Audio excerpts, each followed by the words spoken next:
How to deposit or withdraw on Lbank exchange. Hey guys, welcome back to our channel. In this video, I'll be showing you the ways to deposit or withdraw on Lbank exchange. Now the procedure is very simple. You just have to follow the steps. First thing, you know the drill, log into your account, and when you're logged in, go ahead and press the wallet from the bottom right hand side corner. First of all, I'm going to go ahead and start with the deposit method. When you press the wallet icon, then you'll be able to see this sort of interface. Here, go ahead and press the deposit from the top right left hand side corner.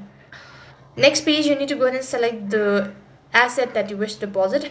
And when you're done selecting the asset, now it's going to take you to this field where you can go ahead and see the wallet address and all of that. Actually copy the wallet address. Now you need to send it to the sender, the information. And when you have actually sent it to the receiver about the details or the information about your wallet address, all of that, then initiate the transaction and you'll have successfully deposited the amount.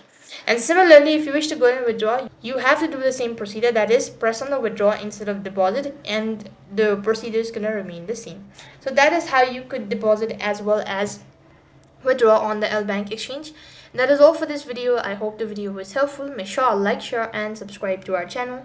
Thank you for watching. See you in the next video.